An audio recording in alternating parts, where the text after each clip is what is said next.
temas voy a desarrollar hoy. El primero es el de promoción del ahorro interno, que toca dos impuestos. En primer lugar, el impuesto a las ganancias, donde se incorpora una nueva exención respecto de los intereses o del rendimiento de la colocación de capital en los instrumentos emitidos en moneda nacional destinados a fomentar la inversión productiva que deberá establecer el Poder Ejecutivo. Como esta exención que se incorpora a la ley de impuesto a las ganancias en el artículo 26, inciso H, reemplaza el segundo párrafo de este inciso, por lo tanto quedan exentos los intereses de depósito con cláusula de ajuste, o sea, estamos hablando de plazos fijos en moneda extranjera o plazos fijos ajustables, que hasta el 2020 estos plazos fijos estaban grabados con el impuesto a las ganancias. Bueno, a partir del 21 quedan exentos. La otra modificación de esta ley es la referida al impuesto a los bienes personales, donde se incorporan tres nuevas exenciones. La primera es para obligaciones negociables emitidas en moneda nacional. Tienen que ser obligaciones negociables que vamos a ver al final son en pesos. Por lo tanto, las obligaciones negociables emitidas en moneda extranjera seguirán estando grabadas con el impuesto sobre los bienes personales. La segunda exención es referida a instrumentos en moneda nacional destinados a fomentar la inversión productiva que establezca el Poder Ejecutivo. O sea, esto es lo mismo que recién veíamos en el impuesto a las ganancias. Y por último, cuotas parte de fondos comunes de inversión, tanto abiertos como cerrados, y los certificados de participación y valores representativos de la deuda fiduciaria de fideicomisos financieros.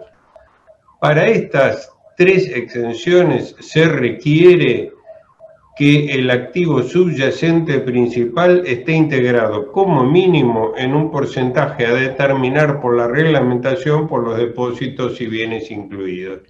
El proyecto de ley hablaba del 75%, seguramente la reglamentación lo fijará en ese orden. Cuando no queda, cuando es improcedente la exención, o sea, cuando no la podemos utilizar.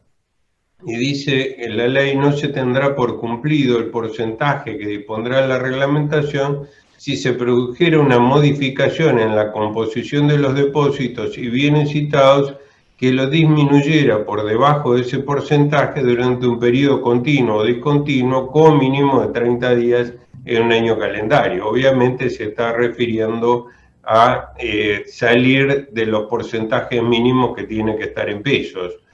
Lo mismo ocurrirá respecto del equivalente, considerando el momento de ingreso al patrimonio de las cuotas partes o certificado de participación o valores representativos de la deuda financiera hasta el 31 de diciembre.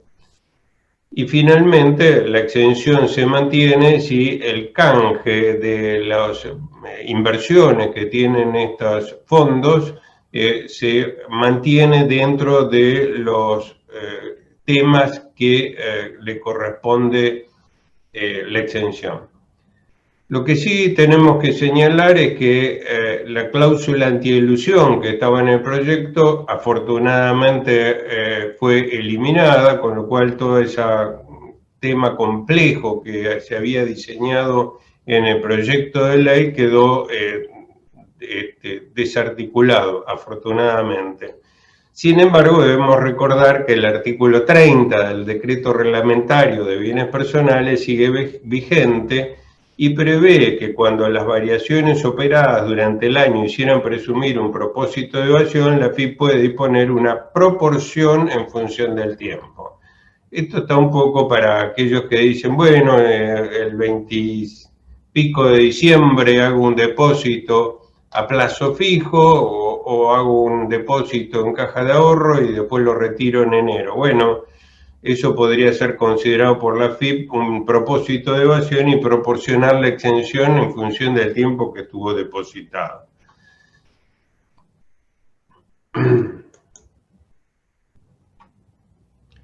Cambiamos de tema. que son los temas conflictivos en la liquidación de sueldos. Bueno, realmente ahora vamos a entrar en los detalles, pero esta ha sido una reforma, digamos, con un objetivo de dejar o disminuir la imposición a determinados sueldos hasta 150.000, dejarlo fuera del tributo, y entre 150 y 173 que el tributo sea moderado, y a partir de 173 sin piedad. La verdad que es un engendro que vamos a ver que genera una cantidad importante de alteraciones en lo que sería la equidad tributaria y una cantidad de complejidades muy difíciles de afrontar en la liquidación de sueldos. Pero bueno, es lo que hay y vamos a tratar cuáles son los problemas. El primer cuestionamiento que le hago es la falta de razonabilidad de la nueva deducción especial. Veamos ejemplos. Para un salario bruto mensual de todo el año de 150.000. Bueno, no es razonable que todo el año sean 150.000 fijos, pero bueno, es para el ejemplo.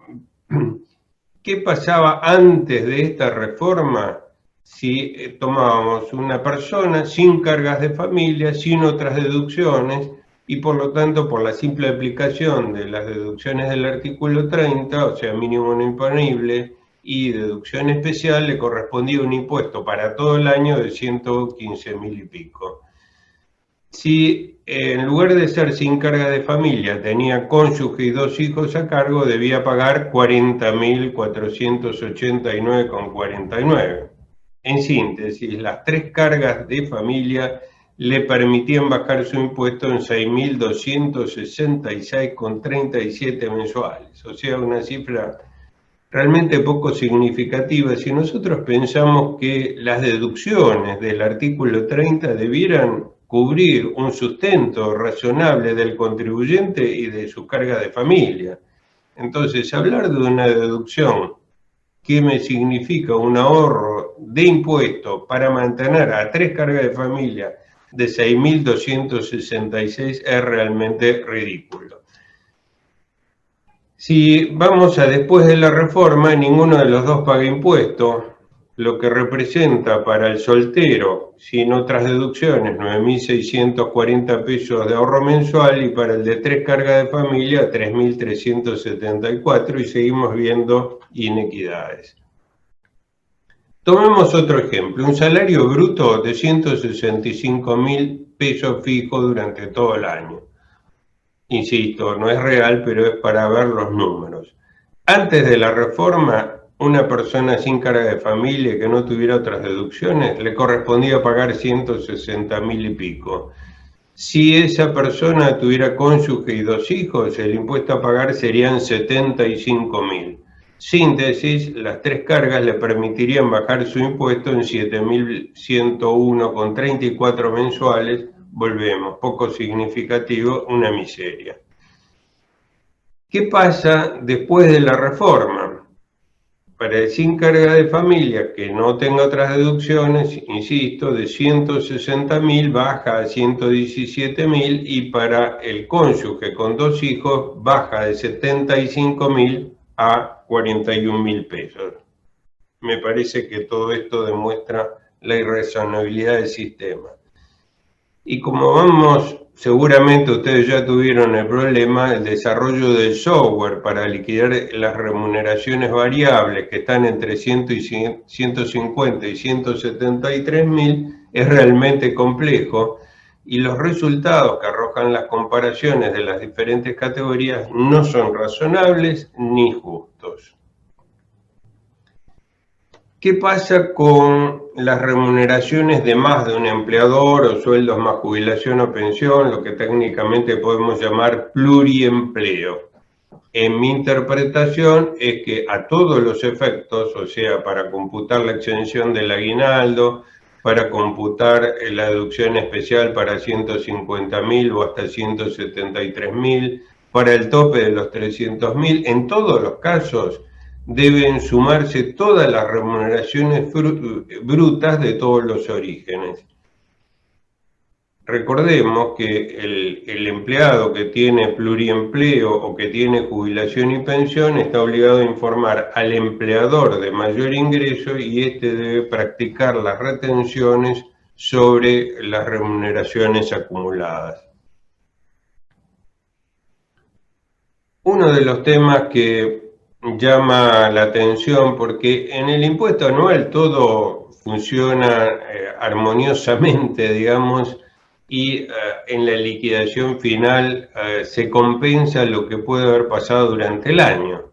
En este sistema raro de exenciones y deducciones especiales, hay temas que no se resuelven fácilmente. Uno es los ajustes retroactivos. ¿Por qué? Porque los ajustes retroactivos pueden imputarse a los periodos en que se devengaron.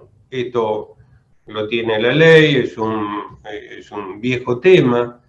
Y de acuerdo a la resolución de sueldos, los ajustes retroactivos también se pueden prorratear en el año dentro de los meses faltantes. Y acá, para uno u otro sistema, corresponderá hacer los cálculos para decir cuál de las dos opciones es más conveniente. Si bien esta opción estaba, ahora se vuelve mucho más importante. El aguinaldo, otro tema, el aguinaldo forma parte del monto imponible mensual, considerando la 12ª parte de la remuneración del mes y descontando las retenciones sobre dicho aguinaldo. Si el promedio de sueldos brutos no excede de 150.000, el aguinaldo está exento, y cuando lo excede pasa a estar grabado retroactivamente. Entonces, ¿cómo juega esto? Supongamos que, no sé, que los 4 primeros meses está con una retribución promedio inferior a 150.000 y después lo supera. En este supuesto, el retroactivo, ¿qué pasa a estar grabado? ¿Se ajusta en el mes en que se excede del promedio? O sea, en el cuarto o en el quinto mes tengo que retener por haber excedido el promedio, o se ajusta en oportunidad de pagar el salario, el aguinaldo semestral, o se ajusta en la liquidación final.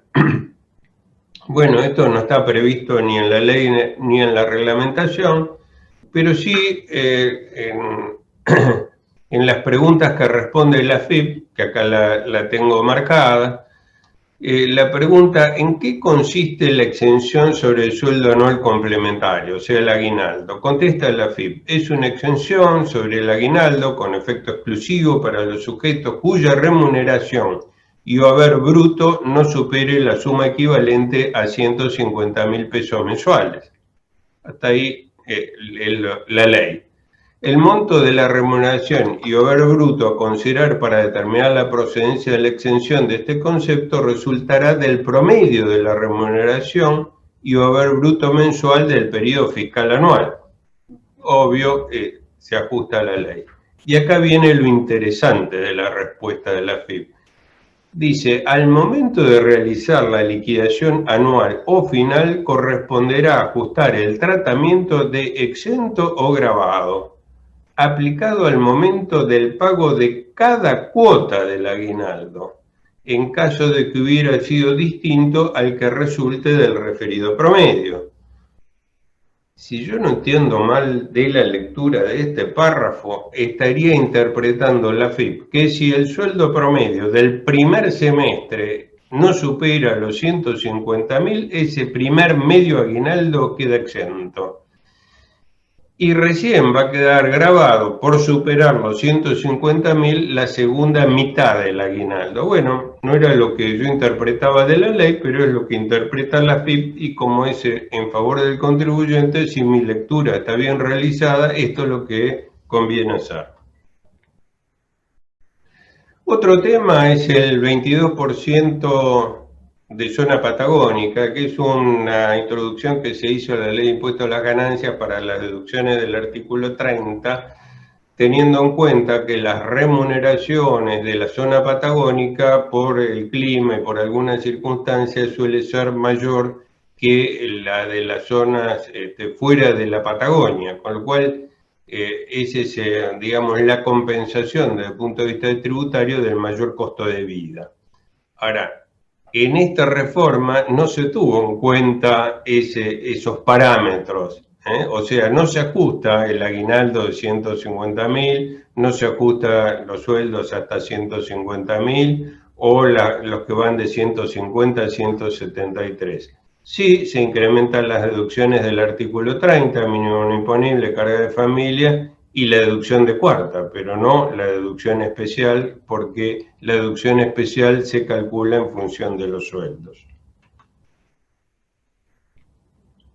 Horas extras, otro de los temas injustos de todo este sistema, porque la diferencia entre el valor de las horas extras y el de las horas ordinarias está exenta, pero incrementan el sueldo bruto mensual a los efectos de la deducción especial.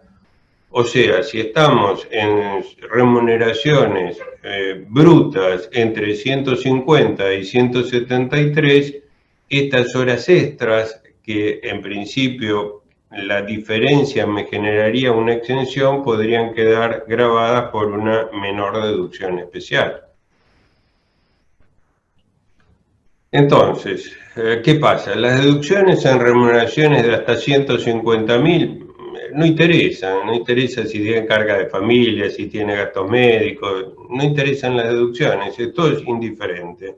Hasta 150.000 pesos de remuneración bruta no se paga el impuesto. ¿Qué pasa con las deducciones que se admiten vía 572 web, o sea, el CIRADIG, que tenemos deducciones mensuales y 3 deducciones que solo se pueden computar anual? ¿Qué pasa con estas deducciones que son mensuales? ¿Por qué? Porque si estábamos en el sistema anterior o en el actual para sueldos de más de 173.000 pesos, si bien tomarlas durante el año o tomarlas a fin de año me va a dar la misma liquidación anual del impuesto, en un país inflacionario no es lo mismo pagarlo en los meses que pagarlo todo al final, con lo cual es conveniente desde el punto de vista del impuesto tradicional ir presentando las deducciones factibles mediante CIRADIG e ir computándolas. Ahora resulta que con este mecanismo de que tengo deducciones que van o no van y qué sé yo, es probable que convenga en muchas situaciones presentar el CIRADIG a fin de año y computar todo contra diciembre para haber generado, por ejemplo, una mayor deducción especial en los sueldos que van de 150 a 173.000 pesos.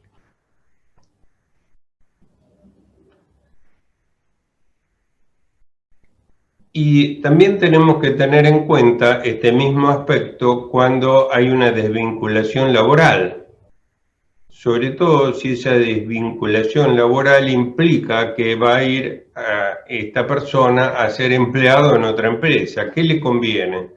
¿Declarar las deducciones posibles frente al empleador con el cual se va a desvincular o le conviene acumularlos para el segundo? Bueno, nuevamente tenemos que hacer la cuenta y ver cuál es lo más conveniente. Otro tema, las retribuciones no habituales se imputan en forma proporcional, de acuerdo a lo que dice la resolución para liquidar sueldos, se imputan en forma proporcional al mes de pago y los meses que resten. Y toma como ejemplo la misma resolución las retribuciones por el plus vacacional, por las gratificaciones extraordinarias, etc. Ahora, este prorrateo que hacemos de esas retribuciones no habituales, ¿también se tiene en cuenta para determinar la remuneración bruta? O sea, ¿el ingreso va prorrateado en el mes actual y en los siguientes? Esto podría ser para la liquidación del gravamen, pero no parece razonable desde el punto de vista de la remuneración bruta mensual, porque en el mes en que estoy cobrando el plus vacacional, la remuneración bruta es el sueldo más el plus vacacional. y en el mes que estoy cobrando la gratificación, es más la gratificación, más allá que después a los efectos liquidatorios se prorratee. Bueno, no hay un criterio desde el punto de vista del fisco definiendo este tema. Seguimos con los conflictos, porque la ley faculta al Poder Ejecutivo Nacional a incrementar los importes de 150.000 y 173.000 para el 2021. Ahora, estamos hablando del impuesto anual y el aumento va a ser a partir de determinada época. Ya se habló de que a partir de septiembre los 150.000 subirían a 180.000. Esto sería un 20% más, que también afectaría en un porcentaje similar a los 173.000 pesos. Ahora, supongamos que se hace esto. ¿Cómo se compatibilizarán las deducciones e ingresos con un impuesto diseñado sobre base anual? Bueno, es otra de los tantos misterios que deberá resolver el software que desarrollará la NASA. Otro tema, hay algunos convenios colectivos que prevén que el aguinaldo, en lugar de ser medio sueldo por semestre, es 1 por semestre. Aplicando la exención que se refiere a sueldos brutos hasta 150.000, tal doble aguinaldo quedaría exento, porque no dice que el tope es 150.000 de aguinaldo, sino que el tope es 150.000 de sueldos brutos promedio. Entonces, si tengo sueldo bruto promedio de 150.000 y el aguinaldo se llama 150.000 en junio y 150.000 en diciembre, estaría exento. Y bueno, hasta acá estamos hablando de los conflictos que se presentan en la liquidación mensual de sueldos. Ni quiero pensar los conflictos que se van a generar en las declaraciones juradas anuales, cuando coexistan ingresos por sueldos, jubilaciones y pensiones con ingresos de otras categorías. Donde ahí vamos a empezar cómo juega la deducción especial, si el mínimo no imponible y la carga de familia van primero contra los sueldos o cómo se imputan. Bueno, en fin, un misterio a resolver. Afortunadamente tenemos tiempo para pensarlo de acá hasta el año que viene y seguramente habrá alguna reglamentación que lo contemple. Y acá hay un tema interesante que rescaté también de las consultas que responde la AFIP, que es un tema referido a remuneraciones que están entre 150.000 y 173.000. Dice la AFIP que en aquellos meses en que la remuneración y o haber bruto del mes que se liquida o el promedio de las remuneraciones y o haberes brutos mensuales a ese mes, el que fuere menor, supere la suma de 150.000 inferior o igual a 173.000, los agentes de retención computarán en el mes que se liquida una deducción especial incrementada conforme al tramo en el que se ubique la referida remuneración y o haber bruto mensual o promedio en la tabla que obra en el anexo 4 de la resolución de la AFIP. Hasta acá es lógico, ¿no? Una vez determinada la deducción especial incrementada a los efectos del cálculo de la retención, se sumará dicha deducción especial incrementada a las deducciones especiales incrementadas que hubieran sido computadas en los periodos mensuales anteriores si las hubiere. Esto lo que está diciendo, traducido al lenguaje simple, es que tengo que tomar una deducción cada mes para los sueldos entre 150 y 173, cada mes hago el cálculo del anexo 4 y voy acumulando la deducción especial que le corresponde a estos sueldos. Y acá viene lo importante, dicha deducción especial incrementada deberá ser trasladada los meses subsiguientes, aun cuando la remuneración bruta del mes o el promedio de dichas remuneraciones y haberes brutos exceda los 173.000, sin que deba ser recalculada los efectos de la determinación anual. Fíjense acá lo importante, porque de acuerdo a la redacción de la ley, parecía que si el promedio de sueldos excedía los 173.000 pesos en el año, moría la deducción especial que se podría haber computado en los meses anteriores. En opinión de la APEP, cada deducción especial que se genera en un mes queda definitivamente ganada. Un repaso de cuáles son las deducciones mensuales, o sea, las que se pueden tomar en el CIRADIC mensualmente, que habíamos visto hace un rato que puede ser más conveniente tomarlas en la declaración anual. Bueno, ahí tienen el listado. Y las tres que solo se pueden tomar en la liquidación anual. Finalmente, y antes de decirles muchas gracias, les quería decir que vamos a tratar de poner en la página web del estudio un Excel casero, totalmente casero, no pretende ser un software para la liquidación de sueldos, pero para aquellas pequeñas empresas que tengan muy poco personal puede ser una ayuda para ustedes que están liquidando los sueldos para tener una ayuda hasta tanto se desarrolle algo mejor. Así que bueno, es todo por hoy. Gracias.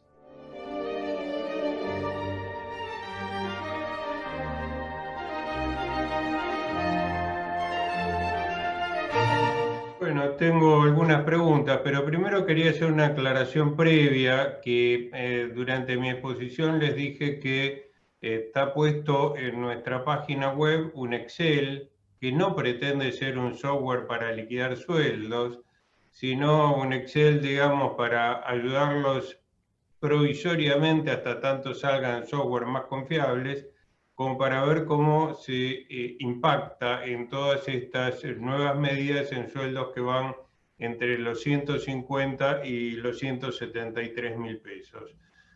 Un tema que creo haberlo dejado claro, pero por las dudas lo repasamos, es que la exención para aguinaldos se refiere a el sueldos promedios hasta 150.000 pesos.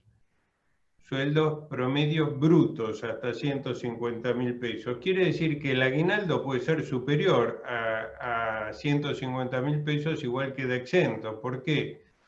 Porque el aguinaldo se liquida sobre la mejor remuneración del semestre. Entonces podríamos tener que el promedio de sueldos está por igual o inferior a 150.000 pesos y por lo tanto el aguinaldo también queda exento.